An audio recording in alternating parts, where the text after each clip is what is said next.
si l'on parlait de ce que l'on ne s'est jamais dit? Arracher la parole au silence. Alors que le soleil se lève sur le jardin de mes peurs, de l'ignorance. Illuminer les coins obscurs du labyrinthe de ma liberté. Si maman m'avait dit. Amis du jour, amis du soir, c'est Diane Audrey. Il est minuit 15. Nous sommes mercredi 25 janvier. J'enregistre mon intro. Parce que je voulais une intro, vraie, sincère. J'ai cherché les mots, les bons mots. J'ai cherché les bons mots. Cette nouvelle saison. Bon, en fait, la saison 3 en elle-même, elle n'est pas vraiment terminée, mais je crois que, un peu comme beaucoup de choses dans la vie, il faut pouvoir passer à autre chose. Et passer à autre chose, c'était clôturer la saison 3 et aller directement à la saison 4. Il y a beaucoup de choses que j'aurais aimé vous raconter. Vous savez, des fois dans la vie, on est fatigué, on est lassé, on est blasé. Et on ne sait pas quand finalement les choses ou le fil de l'eau va reprendre. Et plus les choses ne reprennent pas comme on le pensait ou comme on l'espérait, plus on se conforte aussi finalement au statu quo.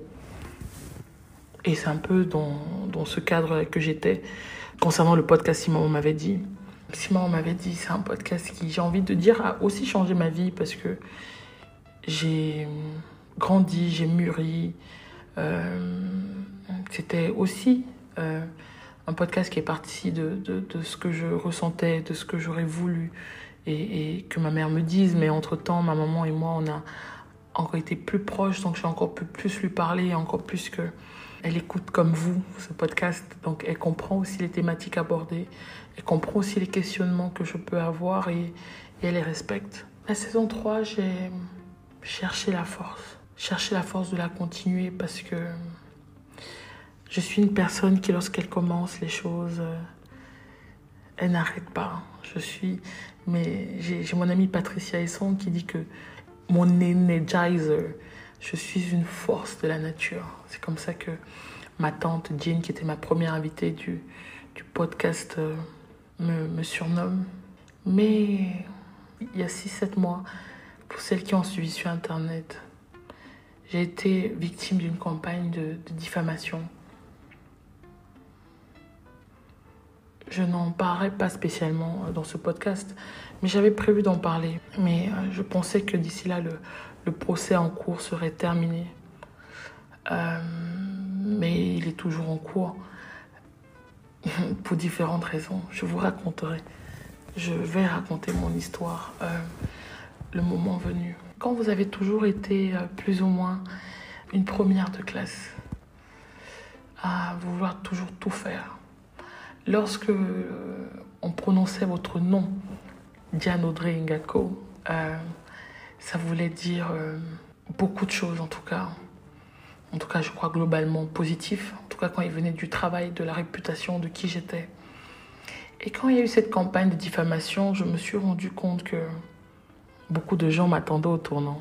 Ou en tout cas que les gens se complaisaient ou prenaient plaisir à détruire les gens. J'ai vécu le cyberharcèlement, donc j'ai dû être psychologiquement très forte. Mais comme j'ai souvent dit à mes proches ou à mon entourage, mes parents ont été mes parents. Ça, c'est très important. Ne doutons jamais, parce que des fois, quand on est adulte, on veut devenir les parents de nos parents, on veut les protéger, mais des fois, il faut qu'on reconnaisse qu'on n'a pas l'énergie, on n'a pas la connaissance, on n'a pas la force. On n'a pas l'expérience, en fait, de nos parents. Nos parents restent nos parents. Et je me souviens, quand j'ai vécu tout ça, les 2 premiers jours, je crois qu'à mon père, je le lui ai dit 3-4 jours après, parce que je me suis dit, mon Dieu, comment mon père va réagir ? Ma mère, je lui ai dit peut-être 2 jours après, parce que j'étais très silencieuse et elle me cherchait, elle se demandait si j'allais bien. Je lui ai dit le lendemain, je crois. Et mes parents, comme on dit chez nous au Cameroun, ont porté mon sac parce qu'ils connaissent l'enfant qu'ils qu'ils ont élevés et je rends grâce pour eux. Mes amis ont été mes amis, mes sœurs. Elles m'ont protégée, elles m'ont aimée. Enfin, il y avait aussi des hommes. Ils m'ont aimée. Vous savez, si tous les jours sur les réseaux sociaux, j'ai 2000 personnes qui suivent mes aventures. Durant cette période, j'avais 35 000 personnes. Sur les 35 000 personnes, je recevais à peu près par jour 700 insultes. Des personnes qui vous traitent de tous les mots, de tous les noms. Et même si vous vous connaissez, et même si vous savez comment vous avez été élevé, vous commencez à douter de vous. Vous vous dites, c'est pas possible, c'est pas moi, mais en fait, au fond de vous, ces mots s'imprègnent. Vous doutez, vous sortez moins, vous êtes moins spontané, vous êtes plus méfiante.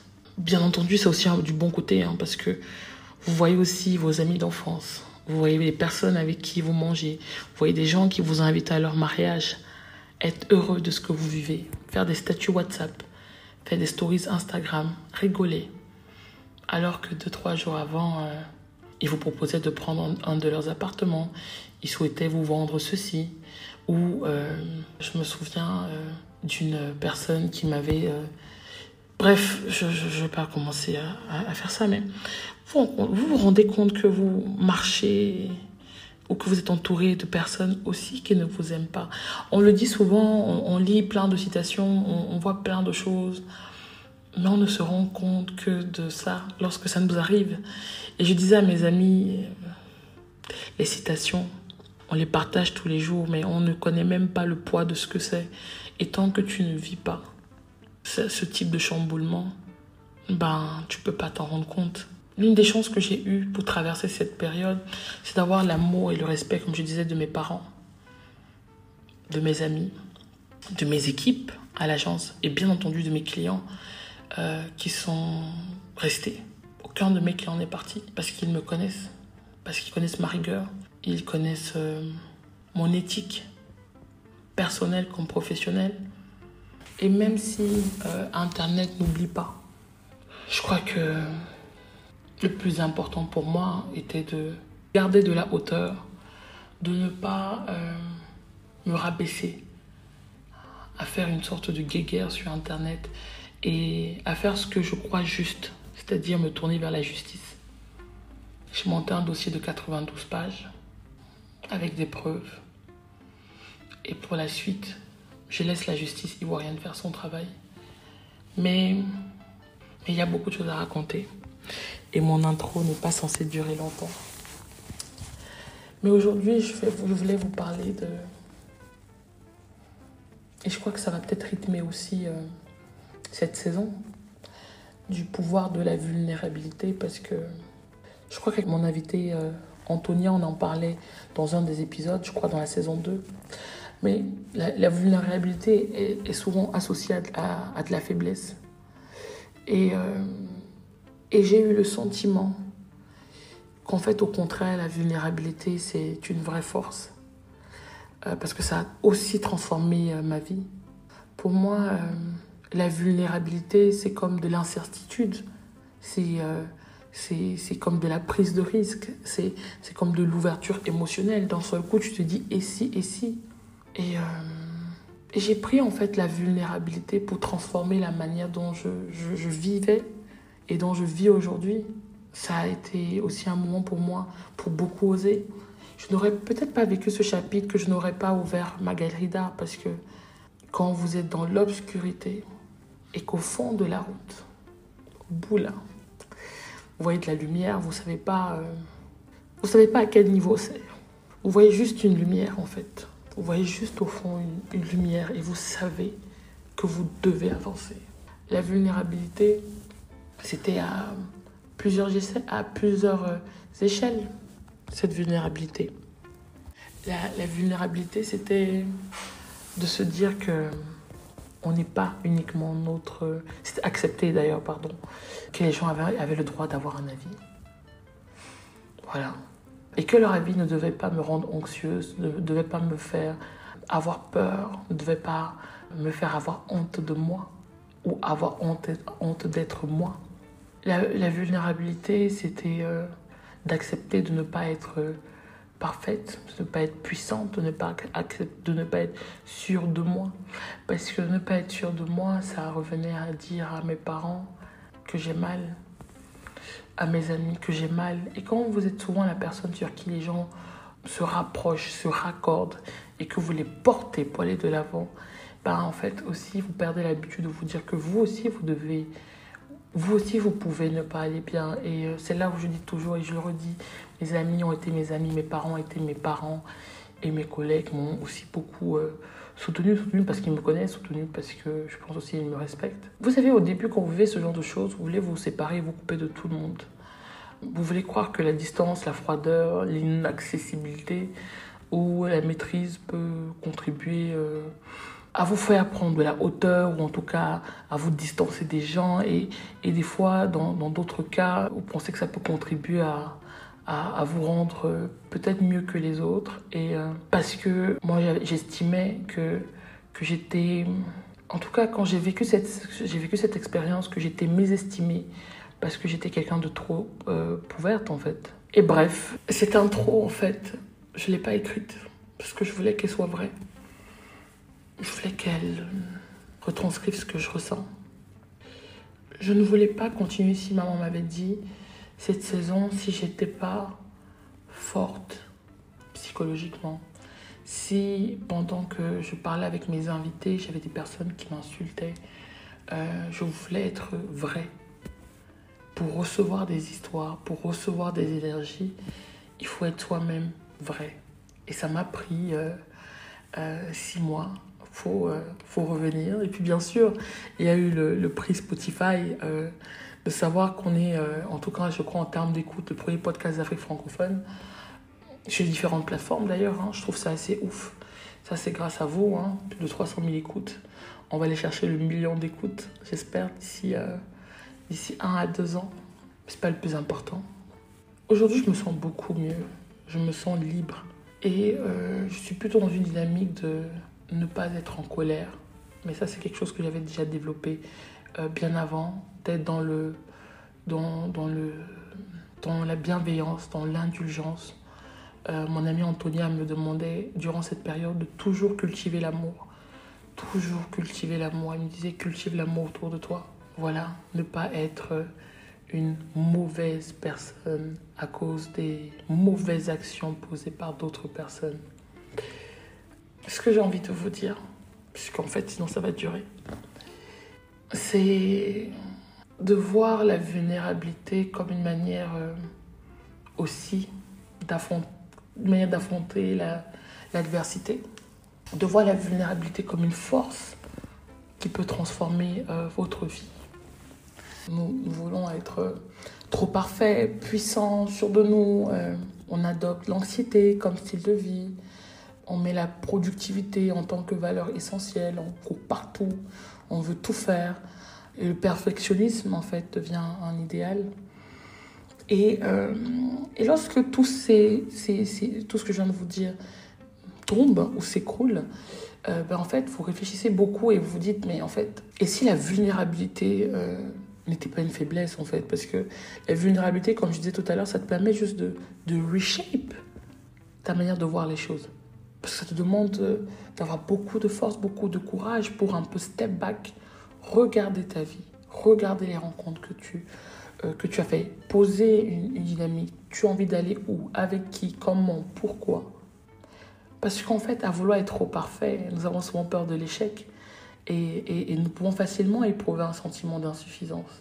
Certains choisissent d'endosser leur armure avant de pénétrer dans l'arène de la vie, en sacrifiant des relations, des opportunités qui ne reviendront peut-être pas. Vous savez, ce fameux truc où on dit la femme, elle a 45 ans. Aujourd'hui, elle attend le futur père de son enfant. Non, elle n'attend même plus. Elle court chercher qui va être disponible là. Mais en fait, certainement que sur son parcours, quand elle est rentrée sur l'arène de la vie, peut-être que de par le poids de son passé, les cycles antérieurs qu'elle portait, elle n'a pas su reconnaître la bonne personne sur son chemin. Vous voyez des personnes qui sont heureux peut-être dans leur travail, mais ne sont pas remplis. Ne sont pas remplis, se sentent vides, mais ils sont tout de même heureux. En anglais, on fait la différence entre happiness and fulfillment. Et ces personnes aussi, pareil, en rentrant dans l'arène de la vie, elles se sont dit peut-être, moi je veux faire finance, je veux gagner bien ma vie, je veux acheter un appart sur les Champs-Élysées, ou à la rue des Jardins à Abidjan, ou ailleurs. Et puis un jour, en fait, elles sont ça. Elles regardent leur vie, mais elles se sentent complètement vides. Ben, c'est ça, en fait. Cette idée de nous endossons notre armure pour pénétrer dans l'arène de la vie en sacrifiant des relations et des opportunités qui ne reviendront pas. En fait, c'est ça. Ce que j'ai envie de vous dire, c'est baisser votre armure. L'arène de la vie mérite d'être vécue.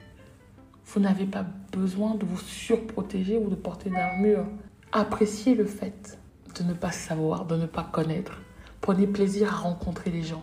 Prenez plaisir à sauter sur une opportunité. Ne vous dites pas « et si je tombe ?» Et si tu ne tombes pas? Nous gaspillons un temps précieux en fait en tournant le dos à nos dons. En tournant le dos à ce qu'on a de meilleur à offrir à la vie, aux gens ou à nous-mêmes simplement, tout simplement. Alors, ce que j'ai envie de vous dire, chers auditeurs, chères auditrices, c'est de ne plus rester sur ce banc, de ne plus rester sur ce canapé, de ne pas être dans le jugement, de ne pas passer votre temps à conseiller les autres, mais à oser.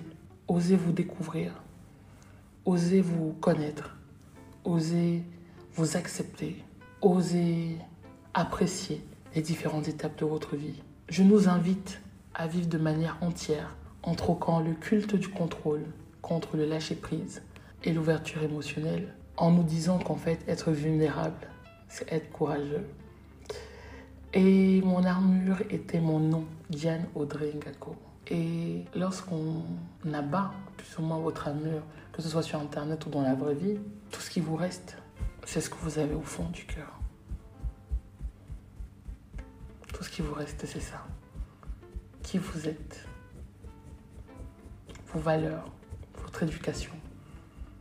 Tout ce qui vous reste, c'est le regard que votre entourage, les personnes qui vous aiment, posent sur vous. Bref. Cette saison, je continuerai d'inviter des personnes d'ici et d'ailleurs. D'ailleurs, ma prochaine invitée on parlera du deuil de sa maman, survenu en octobre dernier. Donc c'est tout frais. Surtout que ma première invitée, ne l'a pas encore enterrée. Et ma première invitée, elle est béninoise. On a eu des invités sénégalais cette année, maliennes. Et on va continuer. Bref, j'ai envie de vous dire merci. J'ai envie de vous dire que je vous aime beaucoup. Autant que vous de m'aimiez aux messages que je reçois ou que Herman aussi, qui coproduit avec moi ce podcast, reçoit. J'ai envie de vous dire merci. J'ai envie de vous dire merci. Et que vous êtes aimés, que vous êtes bénis et que personne ne peut éteindre la lumière que vos ancêtres, que le Seigneur a mis en vous. À très bientôt et surtout, excellente saison numéro 4. Ciao. Ah oui, j'ai oublié. Le podcast est disponible sur toutes les plateformes. Encore, qui est une plateforme de Spotify qui nous héberge. Cette saison 4 est rendue possible grâce à la contribution de Spotify pour développer le podcast en Afrique de manière globale. Donc merci Spotify. Je remercie aussi les équipes d'Omincart qui travaillent sur le graphisme, qui travaillent sur la production, notamment Herman. Donc Omincart, c'est une agence de communication basée à Abidjan et Douala qui accompagne les entreprises, que ce soit des TPE, des PME ou des grandes entreprises, à atteindre leurs objectifs en matière de communication et de marketing. Et ce podcast aussi existe grâce à vous, chers auditeurs. Merci beaucoup. Et donc voilà, on se retrouve sur Spotify, Apple, Deezer, and all of it, Colorful. Et à demain, parce que le premier épisode sera demain le 26. Donc à demain, et j'ai hâte de voir vos commentaires, vos retours. Et comme toujours, partagez aux plus nombreux. Mettez des étoiles sur toutes les plateformes. Vous voyez que vous pouvez rate ou noter le podcast. Et si vous voulez nous soutenir, vous avez aussi Tipeee où vous pouvez taper si maman m'avait dit pour mettre un don. Vous pouvez mettre 1 euro, vous pouvez mettre 50 euros. Ça nous permet aussi de faire vivre le podcast et de nous déplacer aussi, de faire de belles choses. Donc, merci chers amis, amis du soir, amis du jour. C'est Diane Audrey. À très bientôt.